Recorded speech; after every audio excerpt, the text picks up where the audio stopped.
Olá, olá de novo. Voltamos aqui com a segunda parte da nossa live aqui com Devagita.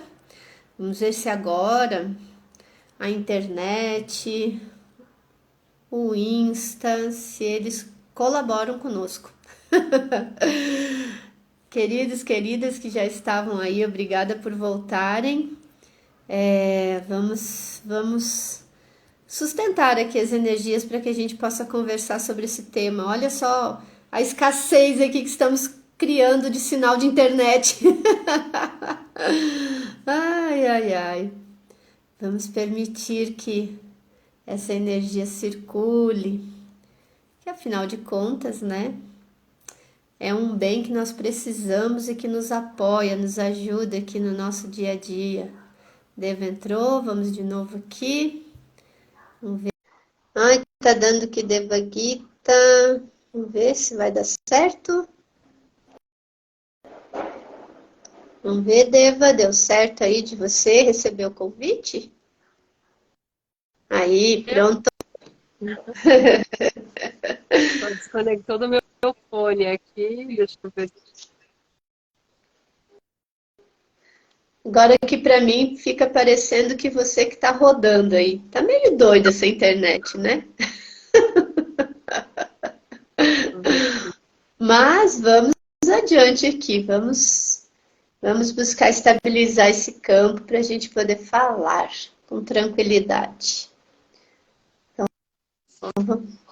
Oi, tá me ouvindo? Aí, agora sim. Pronto? Pronto, pronto. Bora, minha Aí, gente. Bora continuar. Voltando. é Então, vamos isso. lá. A gente falou sobre todas, né, ali as situações. A gente já estava numa live anterior. Então, se você começou assistindo por essa, para pegar a fio da meada, né, volta depois na anterior também. E a Darin estava contando sobre perceber a relação de escassez nas pequenas coisas, e a partir daí, olhando nas pequenas coisas, foi mudando a forma como se relaciona, alguns comportamentos foram mudando, e naturalmente isso foi ficando mais leve, foi abrindo espaço para as questões maiores da vida também desenrolar em relação a essa questão da escassez. A gente falou bastante também sobre a importância de ter foco, dedicação mesmo em tudo que se faz, porque isso é uma forma de atrair mais coisas. O universo entende que você está ali dedicado, entregando, querendo, realizando, criando. E aí é só bênção, vai chegando um montão de coisa e você tem que estar aberta para receber. Uma outra coisa muito importante, só para destacar aqui, é perceber as situações, as dificuldades e sempre conectar com a gratidão. Então, por exemplo, quando Marjorie falou ali sobre a geladeira, às vezes ela abria a geladeira, ela via que a geladeira não estava muito cheia de alimentos, isso causava uma angústia, nossa, preciso dar um jeito aqui, né? Não pode ficar com pouco alimento, não. Como também for agradecer os alimentos que estão lá. Né? Agradecer o que já se tem, abre também um caminho para que você receba ainda mais. Então é um ponto importante também a gente destacar dessa conversa toda, como formas de se conectar com a abundância, com a riqueza. E aí na hora que a live começou a ficar, né, amada, com o som um pouco ruim aí do teu lado, você estava me trazendo uma fala e fez uma pergunta que aí eu já não consegui compreender muito bem. Você consegue voltar esse fio aí? Sim, sim. Eu estava falando que muitas vezes também pessoas que eu conheço, pacientes, clientes, chegam com a questão das relações, do relacionamento, também numa experiência de escassez de limitação, onde aquele relacionamento já não atende mais, já não é nutritivo, já não é tão amoroso, já não é tão, enfim, nutritivo de todas as formas. E a pessoa, ela se contenta com essa limitação por medo, muitas vezes, de se arriscar ao novo, ou de largar o certo pelo duvidoso, né? Ou o medo de não encontrar, né, um novo amor lá na frente, e nutre a escassez dentro de um relacionamento onde ela cada vez se sente mais vazia, né? Como lidar com isso? Essa era a pergunta, na verdade. Como trazer uma consciência acerca dessa questão para quem está vivendo, de repente, isso, né? Que está num relacionamento que não está legal, mas não se permite ir para um outro lugar, para um outro espaço. Tá. Eu primeiro parto do princípio que sempre vale a pena avaliar se essa relação ela tem salvação, digamos assim, né? Porque às vezes é um momento em que os dois estão vivendo onde não está conseguindo sustentar uma conexão amorosa, porque um dos dois, ou às vezes os dois, estão passando por outras dificuldades. Às vezes é o pai que está doente, e o outro lado da relação está tudo de boa, mas não está conseguindo ter empatia para perceber que a outra parte está com o coração aflito, que está precisando de um apoio.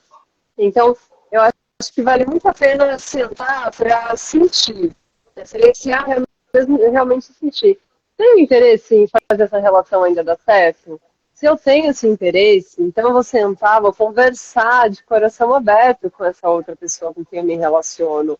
E vou falar sobre o que eu estou percebendo, vou falar das minhas necessidades, vou procurar dar exemplos ali de uma forma muito amorosa e acolhedora de que do jeito que tá, não tá dando, não tá suficiente, não tá gostoso, não tá prazeroso, não tá nutrindo, e que então algumas ações, alguns comportamentos, algumas coisas precisam mudar dentro da relação para que, quem sabe, então essas necessidades sejam atendidas e que os dois lados se sintam bem, felizes, conectados, que estejam ali pelo amor, de fato, e não para tampar algum buraco, algum vazio.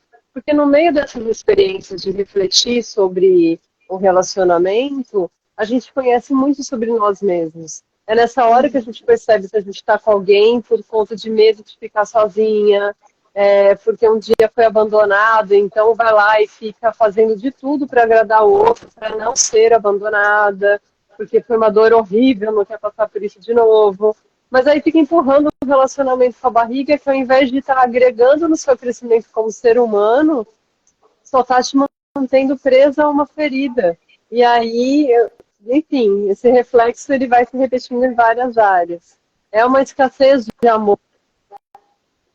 Ele pode começar a ter mais consciência a partir dos movimentos do amor próprio.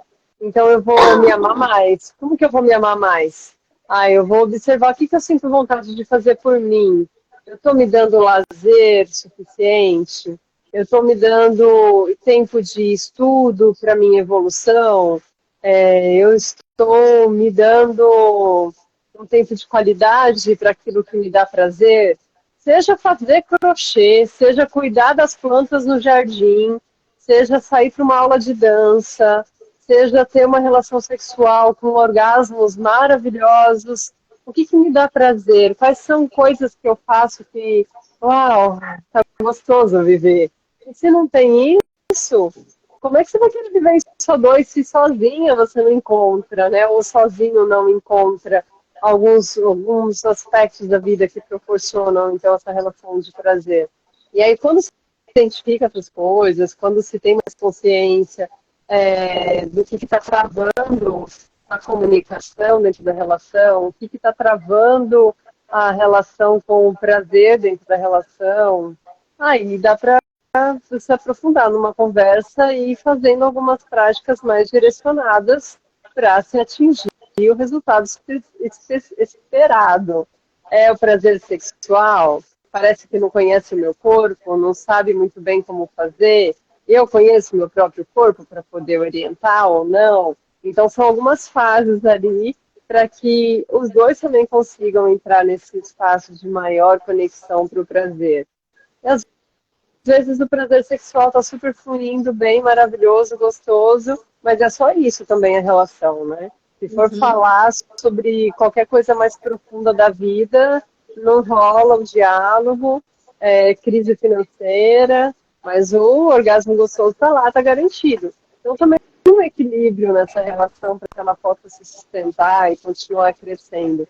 É importante dar notas para as áreas da vida como indivíduo e depois dar as notas para essas mesmas áreas quanto o casal, né? Como que é. E outro ponto, assim, que para os casais vale muito a pena parar para refletir e dar um salto nessa relação de abundância juntos, é identificar os seus valores. Os valores, às vezes, eles não são semelhantes, e aí entra em conflito. E o conceito das coisas, o conceito de liberdade para um é diferente do conceito de liberdade para o outro. Vocês precisam conversar sobre esses assuntos. Sonhos. O que se tem em comum para poder, nossa, nutrir junto, né? Não, vamos fazer tal coisa? Vamos, tá, isso requer um planejamento financeiro, isso requer um planejamento de tempo. Quando que a gente vai começar? Ah, então tá, então tal época, ok, então vamos se programar para fazer isso acontecer. E os dois colocarem energia juntos. Vamos constituir família, queremos filhos. Por que querem filhos? É realmente seu coração, sua essência que está pedindo. Essa relação tem tudo a ver para ter um crescimento no sentido família, ou é porque o pai e a mãe ficam falando que tem que ter? Então, são vários aspectos, né, para a gente poder aprofundar e conseguir colocar essa relação de foco no relacionamento e conseguir colocar esse lugar de crescimento, de abundância a dois. Essas diferenças das percepções de cada um, alguém está falando aqui, sempre vão existir. De fato, vão, porque os indivíduos não são iguais, né? Mas entrar nesse espaço de acordo daquilo que a gente pode criar junto e respeitando o que eu quero, o que o outro quer, mas aquilo que a gente pode fazer juntos, a gente entrando num acordo, isso faz toda a diferença nessa perspectiva, digamos assim, de autonutrição, né? E de equilíbrio nos aspectos da vida. E aí você falou algo bem legal aí, que é o sonhar juntos, planejar juntos e realizar juntos, né? Como você acabou de voltar de uma viagem maravilhosa aí da Índia, que eu fui acompanhando seus vídeos, seus posts e fui aprendendo muito, né, nesse espaço. Foi uma viagem que você realizou e junto aí com o seu companheiro amado, né? Enfim, Maná, fizeram um movimento muito lindo. Então eu quero trazer agora para você, o que você aprendeu sobre escassez e fluxo que você pode compartilhar com a gente nessa viagem? Acho que tem algumas coisas bacanas, né? Tá, tem sim. Eu até comentei contigo, né, que, nossa, interessante coisas que eu estou vivendo para trazer para esse assunto. O final da viagem foi um mês fora. As 3 primeiras semanas a gente estava junto com o grupo, então eu fiquei à frente da organização desse grupo, o Maná estava ali junto, dando super suporte. Então é esse lugar de sustentação, né, do Shiva ali. E eu falei, nossa, que gostoso, que parceria boa, né? Uma outra amiga também sustentando junto ali, trazendo também seus saberes durante as vivências que as pessoas estavam participando dessa viagem conosco. Mas aí depois a gente foi passar uma semana juntos no Nepal, só os dois. Então aí já é outra experiência. A galera foi embora e a gente falou, ufa, não é que tava ruim não, tava uma maravilha, mas uau, que gostoso, agora é só nós. E assim, de sustentar a parceria e de perceber o apoio. Então, por exemplo, a gente fez um trekking de 2 dias. O Maná tem facilidade de pegar, de caminhar, de subir montanha. O corpo dele é mais preparado do que o meu para esse tipo de experiência. Eu nunca tinha andado tanto em 2 dias como eu andei nessa experiência. Então, meu corpo todo doía. A perna direita estava quase sendo arrastada. Mas ali eu me encontrei, sabe, aquele lugar da sustentação da parceria, de falar, olha, eu vou levar a sua bagagem junto com a minha, você só vai levar o seu corpo. Só se preocupa em observar o seu corpo. E eu fui observando mais cada passo dado ali, sabe? Mesmo com dor, começou a ficar gostoso de novo, de voltar a caminhar. Teve um momento que eu falei, gente, vou pegar um carro para continuar até o próximo ponto, uma moto. Estou até tocando moto. Então, de estar ali, de ver esse lugar, né, da sustentação junto, porque isso a gente relaxa. E aí percebe que não tem um lugar de relação de escassez. Outra coisa que aconteceu, por exemplo, houve uma dificuldade de entendimento com o guia que acompanhou a gente em relação aos valores a serem pagos pelo serviço e por tudo aquilo que a gente ia gastar. E a gente já estava no final da nossa viagem, com o final do nosso dinheiro físico ali, né, em espécie. Poderia sacar um dinheiro no banco e tudo mais, e tanto que foi isso que foi feito. Mas naquele momento a gente falou, meu, faltam uns poucos dias para a viagem, né? Vamos controlar o que a gente já tem aqui. E aí, de repente, fala, nossa, tem que gastar muito mais ali do que eu estava entendendo e esperando. Num primeiro momento, eu senti raiva, porque não houve uma clareza na informação que foi passada. Eu tenho certeza da pergunta que eu fiz, e aquele era um valor total para os 3 dias. Eu recebi uma informação de que sim. Aí depois eu descobri que não, que eu precisava de mais dólares para o processo. Então eu fiquei incomodada no primeiro momento, né? E aí eu expliquei, falei, olha, a questão é que não é como não tem como pagar. A questão é que aqui na montanha eu não tenho esse dinheiro. Eu vou precisar chegar na cidade, vou precisar providenciar. Tenho como pagar, mas você vai ter que me ajudar nessa, guia. Então, né, você vai pagar algumas contas aí no caminho que não estavam previstas, que você não avisou que eu ia ter. E lá, no final, na cidade, a gente se acerta. E aí teve algum momento que eu fui no final da viagem já contando com o Manuel. Eu falei, olha, eu tenho que pagar isso, isso e isso para ele. É um total, vai de 5 mil rúpias aproximadamente. Ele, eu vou pagar, tipo isso, né? Falou um valor lá. Vou pagar mais já para não... Dinheiro não é um problema. E teve várias vezes que eu já ouvi ele também me falar no dia a dia. Eu escolhi que nessa vida dinheiro não seria um problema. Não é, mas ele tem um discernimento sobre os investimentos, entende sobre o assunto, não sai gastando com tudo que quer, se pergunta por que eu estou fazendo esse investimento, é algo que realmente eu quero, vou me nutrir ou estou no embalo aqui do calor da emoção. Então a relação que Maná tem com o dinheiro é algo que eu aprendo bastante com ele observando, sabe? E aí falar, meu, é isso, vou relaxar, vou pagar o que tem que ser pago, vou até poder oferecer mais, porque eu sei que eu vou receber mais também. Eu acho que isso é um dos principais fatores, né? Eu dou sem ficar nessa preocupação do que eu estou dando. Eu até gravei uma aula recentemente sobre isso. Às vezes você vai fazer uma doação, mas você não faz de todo o coração. Você faz porque seus amigos também estão fazendo. E aí, meu, de alguma outra forma, o universo vai fazer com que você passe outra vez por uma experiência de poder dar de coração mesmo. E se você não aprende, ele vai te tirar até você entender o porquê que está sendo tirado dessa forma, né? Gastos extras, enfim. E aí, no final dessa minha viagem, né, voltando a falar dela, eu não consegui sair da Índia no dia que estava previsto, porque o meu visto é uma história um pouquinho longa, mas aguenta aí, gente, vamos lá. Eu e Maná entramos no mesmo dia, dia 6 de março, ambos com visto válido por 1 mês. No meu carimbo, a data de validade apareceu escrito 4/4. No do Maná, 5/4. Ou seja, eu tinha um dia a menos para ficar na Índia, sendo que a gente chegou no mesmo dia. E o nosso voo de saída era no dia 4. Porém, um voo com 2 conexões. A primeira conexão ainda era dentro da Índia. E esse segundo voo sairia às 2 horas da manhã, ou seja, já seria dia 5. Então, tecnicamente, eu fiquei algumas horas ilegais dentro da Índia.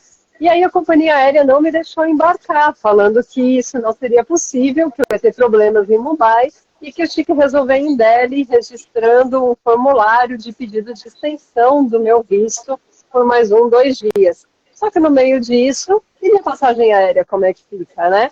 Eu já estava olhando e falando, caramba, não acredito. Eu estava preocupada em ter que gastar $100 ou mais com esse. Vou ter que comprar um bilhete novo, que vai me custar R$ 7.500. E eu falando, mano, melhor você ir, porque senão vão ser 2 pessoas que vão ter que pagar esse valor de passagem. E ele falou, não, vou ficar aqui com você. Então foi um processo assim de ufa, vamos respirar e confiar no fluxo. O melhor vai acontecer. Aí a companhia aérea consegue alterar o meu voo de Mumbai para Paris e de Paris para o Brasil para o dia seguinte, mas não muda o primeiro trecho, de Delhi para Mumbai. Aí eu ligo na companhia para resolver e ela fala, olha, não tem como eu entrar no sistema e mudar só um trecho. Eu falei, tá, mas também não tem como eu embarcar, e aí, como é que faz? E, tipo, perdeu, meu bem. E aí eu assim, ok, a embaixada brasileira vai me ajudar. A embaixada falou para eu fazer todo o processo lá no escritório de imigração, preencher formulário e tal. E aí eu descubro ali um vucu-vucu, no meio tem uma brasileira de umas 10 pessoas se queixando porque não conseguiram fazer o check-in no voo que eu estava tentando embarcar, que não deixaram eu embarcar. E essas pessoas tiveram problemas ali no sistema, então eles ganharam uma diária no hotel para poder resolver e embarcar no dia seguinte. Lógico, eu fui no embalo, né? Eu falei, opa, peraí, então eu vou precisar dormir no aeroporto, pelo menos, né? Que bom. Bom, dormi no hotel, um hotel super top, maravilhoso, delícia, café de manhã, almoço e tudo, mas foi lá resolver o problema da extensão do visto no dia seguinte, e aí, para minha surpresa, o oficial responde, olha, por esse procedimento que você está fazendo, que é o correto, você só vai conseguir receber a taxa e fazer o pagamento, computar isso na segunda-feira. Gente, segunda-feira era dia 10, eu estava tentando embarcar no dia 4, não deu, eu ia tentar embarcar no dia 5. E eu ali, tá, o que eu faço com isso agora? E aí a brasileira, que também estava ali no meio, ela conseguiu remarcar o voo dela e ela conseguiu remarcar o meu e do Maná também, porque teve aquele problema de atraso. Então não precisei gastar com passagem aérea. Mas eu não tinha aprovação do visto.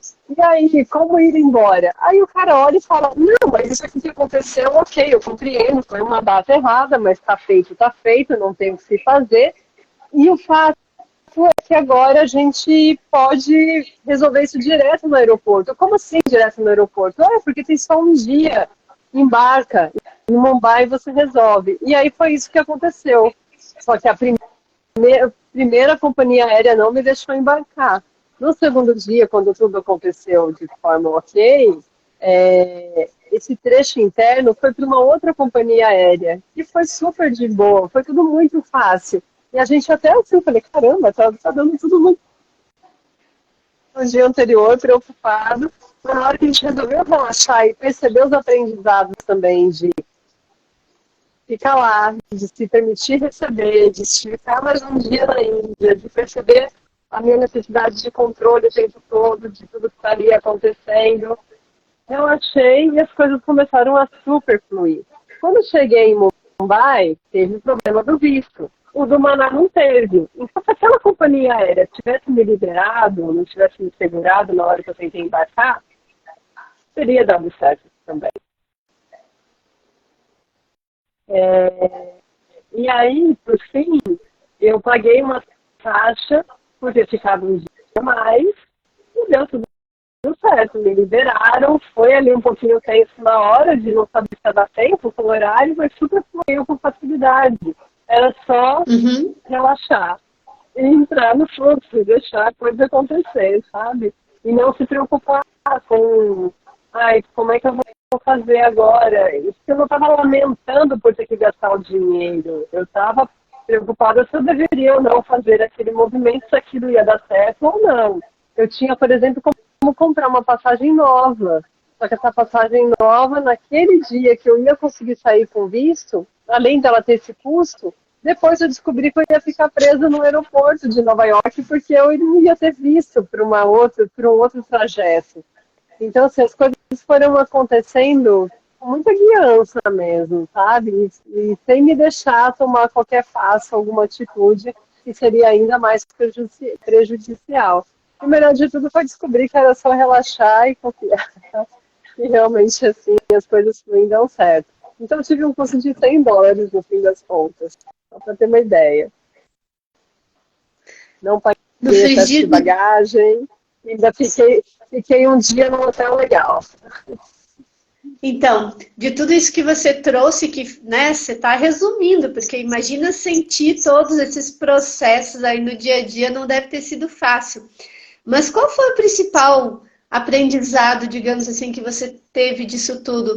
Tem a ver com o controle, tem a ver com a confiança, porque você citou o exemplo do Maná, né? E para ele, dinheiro não é problema, Aí, o né? E áudio. as coisas Tá fluíram ruim para para ele. mais alguém? Oi, tá me ouvindo?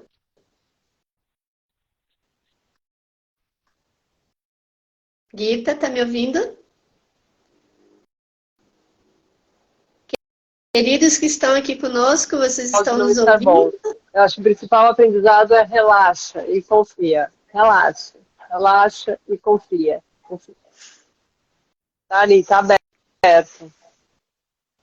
E eu tive os meus pedidos também, né? Eu sempre que eu me conectei, eu me dei ali a oportunidade de dar essa pausa, de ok, o que que eu preciso? Como que eu posso aqui me ajudar nesse processo? É, pedindo de uma forma clara para o universo o que, que eu estou precisando.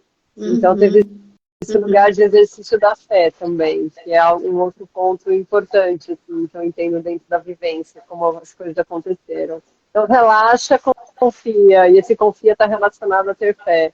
Esse relaxa está em sai do controle, deixa a coisa acontecer, já está tudo certo. E aquilo que você estiver vivendo está certo. Se tiver que ficar mais 5 dias na Índia, tá certo. Vai fluir de remarcar voo, vai fluir de ter hospedagem, não vai passar necessidade nenhuma, tá tudo certo.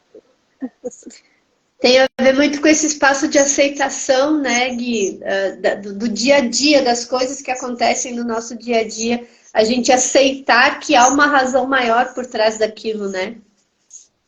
Também, sim, sim. Exatamente, diria.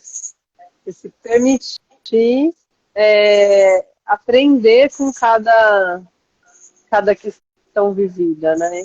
Então, travou um pouco ali, não está fluindo, não está saindo como você desejava, deu ruim, para tudo e se faça as perguntas para tirar o aprendizado. Tem alguma coisa que precisa ser aprendida ali para poder passar o estágio.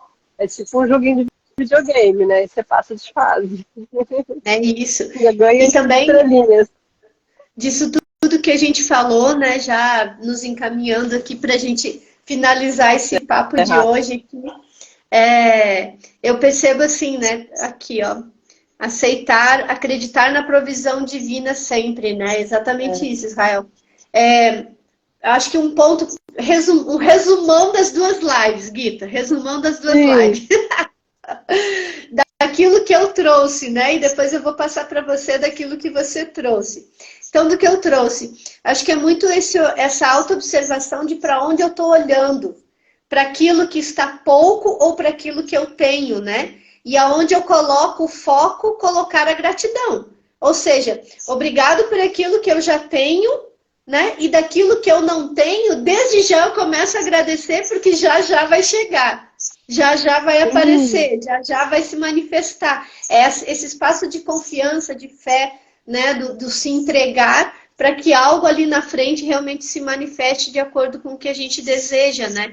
E olhar para as coisas do dia a dia, para as coisas pequenas do dia a dia, para as rotinas, para os hábitos do dia a dia, aonde que está o foco. Foi isso que eu aprendi na minha experiência aí sobre escassez e fluxo, trazendo um resuminho, né, para a galera. E para você, o que é o seu resuminho? tá, o meu resuminho, ele entra no fluxo ele entra na característica de confiar mais em mim, de confiar naquilo que eu sinto, de confiar na minha intuição, de conversar com a minha essência inteligente, sábia, com o meu eu superior, a ponto de conseguir, então, a partir dessa conexão, relaxar. E saber que é isso, gente. Eu não preciso me preocupar com nada. Já está tudo certo. Eu estou sendo cuidada. Eu estou fazendo de acordo com aquilo que meu coração está pedindo. Eu não estou indo contra a minha verdade do meu ser, então tá tudo certo. Confia. Então é esse resuminho mesmo, sabe? Da confiança. É isso. E assim a gente seguiu, né? Entre altos e baixos aqui, os picos aqui da nossa internet, da nossa conexão, a gente Pois é, seguiu o fluxo na confiança, né? Que é isso, é é isso. na prática, é no dia a dia que a gente vai treinando, não tem jeito. Não tem jeito. Os tais milagres somos nós que criamos no nosso dia a dia, né, amiga? Nisso, desse Sim, jeito, seguindo o fluxo, acreditando, confiando, nos ouvindo, nos observando, e assim a gente segue, né? Então, minha queridona, exatamente. mais uma vez, obrigada pela tua disposição de estar aqui pela segunda vez e duas vezes na segunda vez. Pronto, é isso. Mês que vem a gente se vê de novo na primeira quarta-feira do mês, às 11h11. Isso, uhul! Isso aí, Queridos que coloca na estiveram, agenda.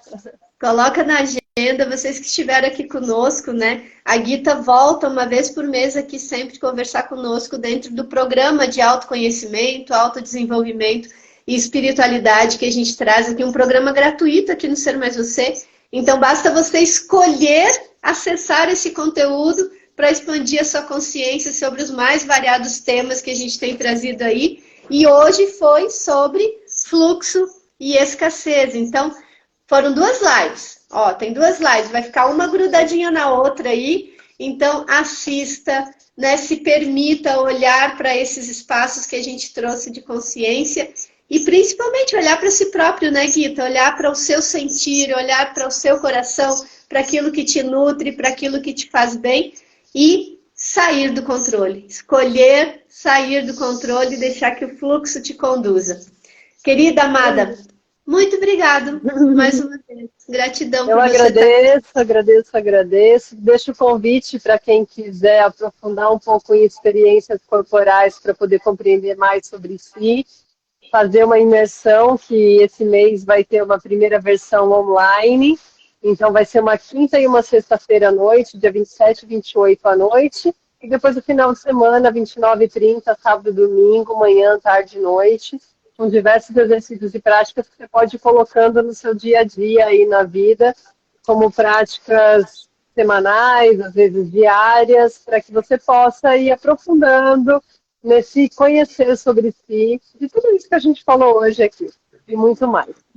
Então fica o Maravilha. convite, é só ir no link da bio. Eu vou pegar o. Você deve ter o post, né, desse movimento aí. Eu vou pegar esse post e vou colocar aqui no History também, para a gente divulgar para a galera, tá bom? Super agradeço. Beijo grande, minha gente. Até uma próxima. Tchau, Queridona. amada. Obrigada. Tchau, queridona. Tchau. Beijo. Tchau, tchau.